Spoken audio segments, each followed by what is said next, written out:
लेकिन इस वक्त प्रधानमंत्री नरेंद्र मोदी को आप देख पा रहे हैं पटना में, पटना साहिब में इस वक्त प्रधानमंत्री नरेंद्र मोदी को आप देख रहे हैं और पटना साहिब पहुंचे हैं वहां पर और बिल्कुल सिखों के वेशभूषा में दिखाई दे रहे हैं प्रधानमंत्री। वहां पर जो लंगर बनता है उसको भी बनाते हुए प्रधानमंत्री नरेंद्र मोदी को आप देख सकते हैं।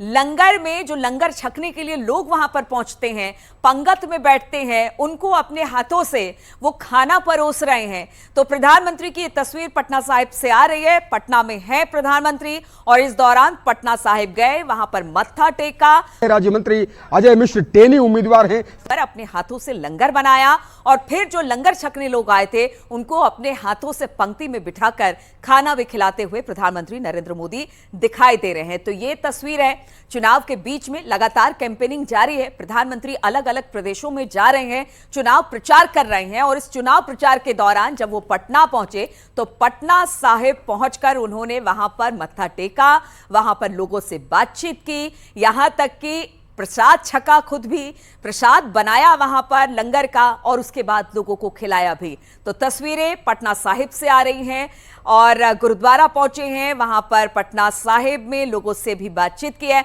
और सबसे बड़ी बात, आप प्रधानमंत्री की इस वेशभूषा को आप देखिए। प्रधानमंत्री पहुंचे, बकायदा उन्होंने पगड़ी पहन रखी है और पग पहनकर उन्होंने अरदास में हिस्सा लिया, मत्था टेका।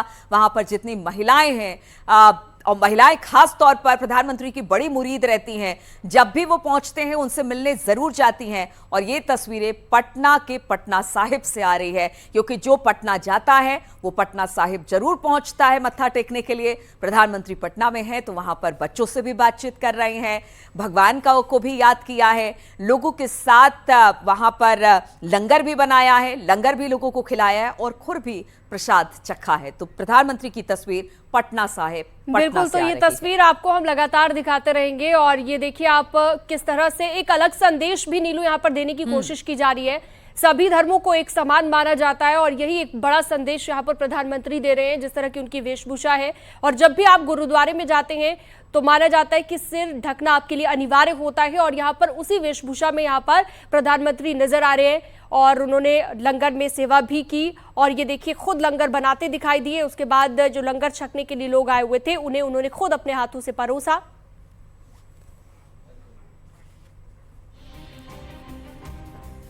तो हमारे सहयोगी भी लगातार हमारे साथ अलग अलग जगहों से जुड़े हुए हैं। प्रभात त्रिपाठी जी भी हमारे साथ जुड़े हुए हैं। पहले एक बार सुधा जी के पास चलते हैं, उनको बड़ी शिकायतें थी। सुधा जी, अगर आप बात अपनी पूरी करिए। आपका कहना है कि मीडिया सब चीज को खरीद लिया गया है, आखिर आपको ऐसा क्यों लगता है? आपको लगता नहीं कि कहीं पार्टी की तरफ से थोड़ी कमी रह गई, जिसकी वजह से जो जनादेश मिलना चाहिए, चाहे वो कांग्रेस हो या समाजवादी पार्टी, और खासतौर पर ये राष्ट्रीय चुनाव है?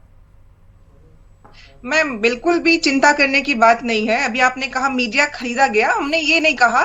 जो रैंकिंग दिखाती है मैम, वो सबके लिए वही है। आप भी वही देखते हो, हम भी वही देखते हैं।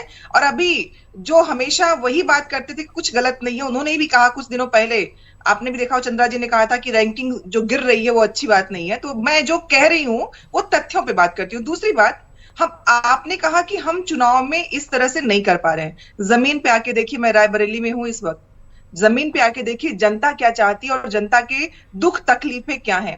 होता क्या, 10 सालों में जितना दिखाया गया ना वो होता नहीं है। बहुत अच्छा मंच सजा हुआ दिखाया गया, सड़कें सजी हुई दिखाई गई और प्रधानमंत्री जी चलते हुए दिखाए गए, लेकिन असल में जो जनता है ना वो दिखाया नहीं गया। यही एक गांव में प्रियंका जी ने भी अपने बुध में बोला था, एक बच्चा गायब हो गया, उसका अपहरण हो गया, उसकी लाश मिली, उसके कान कटे हुए थे, लेकिन उसको पोस्टमार्टम में दिखाया गया आत्महत्या। ऐसे अनेक लोग हैं, ऐसे अनेक लोग हैं। ठीक है सुधा जी, आप बने रहिएगा हमारे साथ।